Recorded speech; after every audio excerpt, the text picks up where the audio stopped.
হাতে তার বর্ষা ছিল, সেই বর্ষা ছুঁড়ে আল্লাহ রসুলকে একাকী পেয়ে হত্যা করবেন বলে মনস্থির করেছেন এবং সে তার বর্ষাটা মাথার উপরে তুলেছেন আল্লাহ রসুলকে হত্যা করবেন বলে।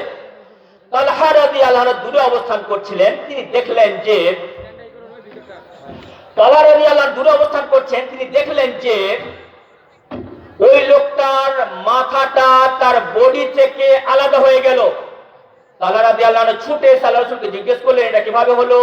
তিনি বললেন, কানা জিবরাইল ও মিকাইল, জিবরাইল এবং মিকাইল নামক দুজন ফেরেশতা এসে ওই লোকটাকে হত্যা করলো। বর্তমান মুসলিম, আমরা ভারতীয় মুসলিমরা, আমাদের জন্য সেলফ ডিফেন্স, আত্মরক্ষা খুব জরুরি। আত্মরক্ষা খুব জরুরি, কারণ প্রশাসন আমাদের সাথ দেবে না।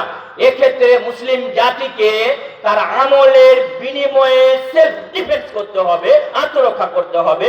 যদি কোনো মুসলিম আল কোরআন তেলাওয়াত করে, এর মানে সঠিক উচ্চারণ করে পড়ে, অর্থ বুঝে এবং আমল করে, তাহলে আল্লাহর পক্ষ থেকে ইল্লা হাফাতুহুল মালাইকা, ফেরেশতারা তাদেরকে পাহারা দেবেন, তাদেরকে ঘিরে নেবেন। ইসলামের শত্রুরা কোনো ক্ষতি করতে পারবে না।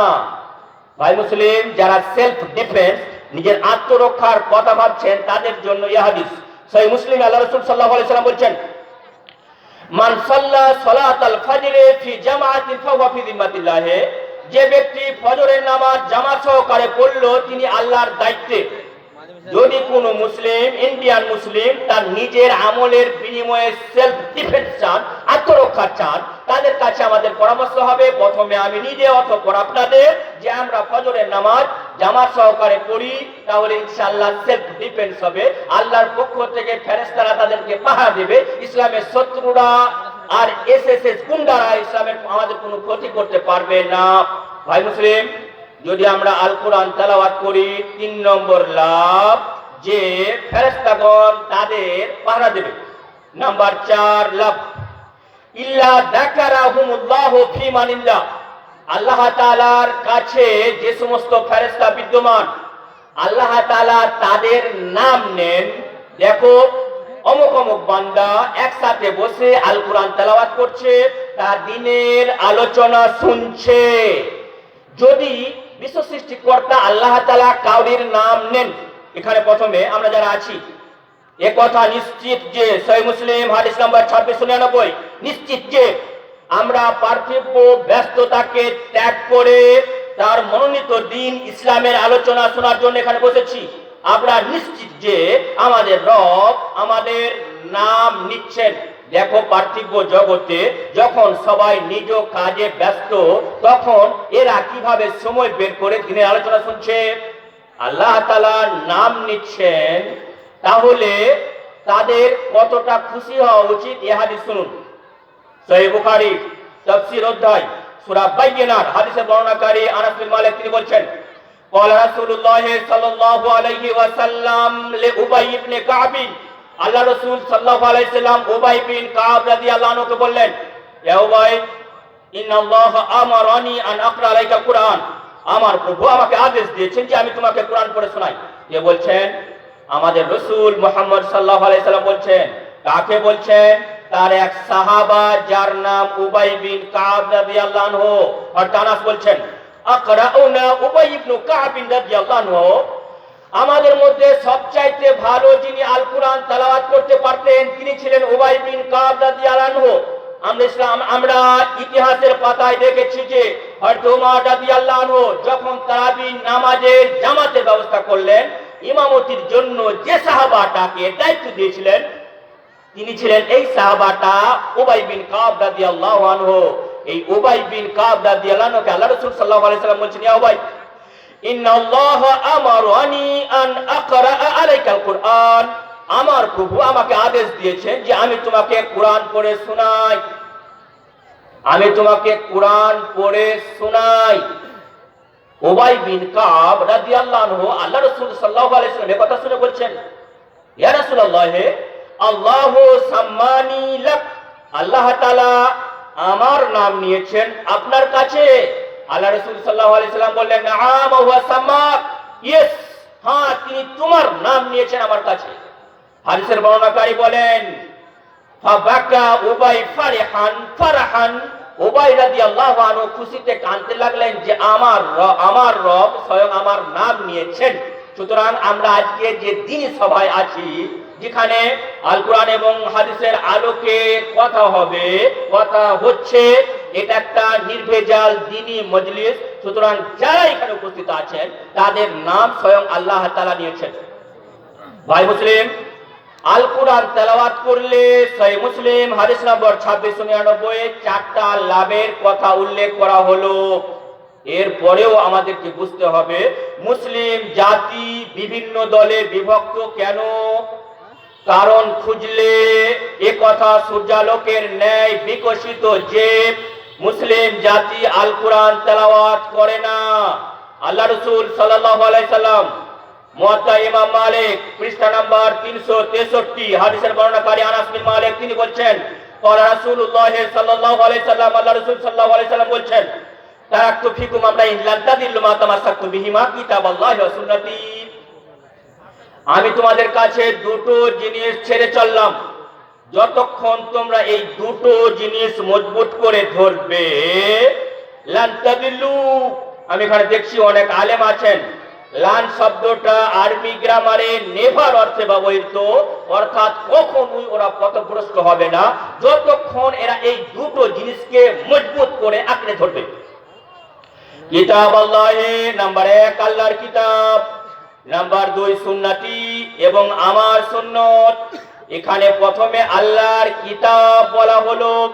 আল্লাহর কিতাবের ব্যাখ্যা গ্রন্থ হলো আমাদের রাসূল মুহাম্মদ সাল্লাল্লাহু আলাইহি সাল্লামের সুন্নত। তাহলে এখানে বুঝতে হবে যে মুসলিম জাতি যথাযথ আল কোরআন তেলাওয়াত করে না, মানে আল কোরআন বুঝে সেই মোতাবেক আমল করে না বলে মুসলিম জাতির মধ্যে এত বিভেদ। যদি মুসলিম জাতি আল কোরআন সঠিকভাবে তেলাওয়াত করে, মানে সঠিকভাবে উচ্চারণ করে, অর্থ বুঝে এবং আমল করে, তাহলে মুসলিম জাতি এক প্ল্যাটফর্মে আসতে পারবে। যারা আমাদের আওয়াজ শুনছেন সকলের কাছে আমরা বিনীত নিবেদন, উই আর মুসলিম, আমরা হলাম মুসলিম। আমাদের মধ্যে ইউনিটি থাকতে হবে, একত্র থাকতে হবে, আমাদেরকে এক হতে হবে এবং আল কোরআন এবং হাদিস মোতাবেক আমাদেরকে আমল করতে হবে। যখন আমরা এটা করব তখন আমাদের পৃথিবীতে লাভ। সহিহ মুসলিম হাদিস নাম্বার 817 হাদিসের বর্ণনাকারী ওমর বিন খাত্তাব রাদিয়াল্লাহু আনহু তিনি বলছেন, ক্বালা রাসূলুল্লাহ সাল্লাল্লাহু আলাইহি সাল্লাম, আল্লাহ রাসূল সাল্লাল্লাহু আলাইহি সাল্লাম বলছেন, কি বলছেন? ইন্নাল্লাহা ইয়ারফাউ বিহাদাল কিতাবি আকওয়ামান ওয়া ইয়াদাউ বিহি আখারিন। যথার্থই আল্লাহ তাআলা এক দলের সম্মান উঁচু করেন এই গ্রন্থের কারণে, ওয়া ইয়াদাউ বিহি আখারিন এবং অন্য দলের সম্মান নিচু করেন এই গ্রন্থের কারণে। এখন আমরা মুসলিম জাতি, সহিহ মুসলিম হাদিস নম্বর 817 টা একবার বুঝি তো। আল্লাহ বলছেন, আল্লাহ রাসূল সাল্লাল্লাহু আলাইহি সাল্লাম বলছেন, ইন্নাল্লাহা ইয়ারফাউ বিহাদাল কিতাবি আকওয়ামান। যথার্থই আল্লাহ তাআলা এক দলের সম্মান উঁচু করেন এই গ্রন্থের কারণে। যদি মুসলিম জাতির সম্মান না পায় তাহলে জানতে হবে এই গ্রন্থ মুসলিম জাতি তেলাওয়াত করে না। ওয়া ইয়াদাউ বিহি আখারিন, আল্লাহ তাআলা অন্য দলের সম্মানকে নিচু করেন। এ কথার দলিল যে মুসলিম জাতি যথাযথ আল কোরআন তেলাওয়াত করে না। ভাই মুসলিম, যারা আমরা মুসলিম, আমরা অভ্যস্ত আর কোরআনটাকে আরবি ভাষায় পড়ে অতঃপর চুমু খেয়ে সুন্দর করে কাপড়ে জড়িয়ে আলমারিতে রাখি, এই উদ্দেশ্যে আল কোরআন অবতীর্ণ করা হয়নি। বরং আল্লাহ রাসূল সাল্লাল্লাহু আলাইহি সাল্লামকে আদেশ দেওয়া হয়েছে, উতলু মা উহিয়া ইলাইকা মিন কিতাবি রাব্বিক। হে নবী মুহাম্মদ সাল্লাল্লাহু আলাইহি সাল্লাম, আপনার উপরে যা ওহী করা হয়েছে সেই ওহীকে আপনি তেলাওয়াত করবেন। এর মানে কেবলমাত্র আরবিতে পড়বেন আর রেখে দেবেন এ কথা নয়, বরং এর অর্থ সঠিক উচ্চারণ করবেন, বুঝবেন এবং আমল করবেন। যদি এটা করা হয় তাহলে কি হবে? ইন্নাল্লাহা ইয়ারফাউ বিহাদাল কিতাবি আকওয়ামান, আল্লাহ তাআলা এক দলের সম্মান উঁচু করেন এই গ্রন্থের কারণে। মানে যদি মুসলিম জাতি কোরআন তেলাওয়াত করে তো মুসলিম জাতি বিশ্বের বুকে রাজত্ব করবে। এটা আল্লাহ রাসূল সাল্লাল্লাহু আলাইহি সাল্লামের হাদিস। We believe the talks of our prophet Muhammad, peace be upon him, are 100% correct, absolutely correct. আমাদের বিশ্বাস যে আমাদের রাসূল মুহাম্মদ সাল্লাল্লাহু আলাইহি সাল্লাম যা কিছু বলে গেছেন, সব যা কিছু বলে গেছেন পুরোপুরি সত্য। তিনি বলে গেছেন, আল্লাহ রাসূল সাল্লাল্লাহু আলাইহি সাল্লাম তিনি বলে গেছেন, যদি মুসলিম জাতি আল কোরআন তেলাওয়াত করে তাহলে পৃথিবীতে সম্মান পাবে, আল্লাহ তাআলা তাদেরকে সম্মান দেবেন। সুতরাং যে মুসলিমরা পৃথিবীতে সম্মান পায় জানতে হবে তারা আল কোরআন তেলাওয়াত করে, যে মুসলিমরা পৃথিবীতে সম্মান পায় না জানতে হবে তারা আল কোরআন তেলাওয়াত করে না। যদি এই আল কোরআন পড়ি তাহলে এতগুলো হাদিস উপস্থাপন করলাম, বুঝালাম যে আল কোরআন তেলাওয়াত করলে পৃথিবীর বুকে অন্তত সম্মানের সাথে বসবাস করা যাবে, কারণ তার সেলফ ডিফেন্স, তার নিরাপত্তার দায়িত্ব বিশ্ব সৃষ্টিকর্তা আল্লাহ তাআলা নেবেন। আবার মরে যাওয়ার পরেও কোনো টেনশন থাকবে না। মুসনাদ আহমদ বিন হাম্বল হাদিস নাম্বার 6626, আল্লাহ রাসূল সাল্লাল্লাহু আলাইহি সাল্লাম বলছেন, আল কুরআন ওয়াস সিয়ামু ইয়াশফাআন লিল আবদি। আল কোরআন এবং আর কয়েকদিন পরে আমাদের কাছে অজস্র কল্যাণ নিয়ে রমজান মাস আসছে। আমরা সকলেই ইনশাআল্লাহ রমজানের ফরজ রোজা আদায় করব।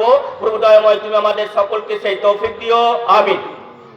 এই হাদিস কোরআন এবং রোজা কিয়ামতের দিনে সুপারিশ করবে, আর এই কোরআনের সুপারিশ আল্লাহ তাআলা গ্রহণ করবেন। ফলে ওই লোকটা, যে লোকটা কোরআন তেলাওয়াত করতো সেই লোকটা আল কোরআনের সুপারিশের কারণে জান্নাতে চলে যাবে। ভাই মুসলিম, বুঝতে পারলাম আল কোরআনটা তেলাওয়াত করলে পার্থিব জগতে মুসলিমদের লাভ এবং মরে যাওয়ার পরেও কোনো টেনশন থাকবে না। দলিল সিলসিলা আস-সাহিহা হাদিস নাম্বার 2699, আল্লাহ রাসূল হাদিস নাম্বার 2829, আল্লাহ রাসূল সাল্লাল্লাহু আলাইহি সাল্লাম বলছেন, ইদা শুক্কার রাজুলু মিন কবরিহি, যখন একটা লোককে কবর থেকে তোলা হবে। এখানে আমরা যারা বসে আছি 100% বিশ্বাস করি যে আমরা মরে যাব, আমাদের বডিটা মাটিতে মিশে যাবে, আবার আমাদের পুনর্জীবন হবে। পার্থিব জগতে নির্জনে নিরিবিলিতে লোকালয়ে যা করেছি প্রত্যেকটা কর্মের মাইনিউটলি হিসাব আমার সম্মুখে উপস্থাপন করা হবে, এ কথা আমরা 100% বিশ্বাস করি। যদি কোনো ব্যক্তি এ কথা বিশ্বাস না করেন, হি ইজ নট মুসলিম, তিনি মুসলিম নন। বরং আমাদের বিশ্বাস যে আমরা মরে যাব, আবার আমাদের পুনর্জীবন হবে, রিলাইফ হবে, হিয়ার আফটার হবে।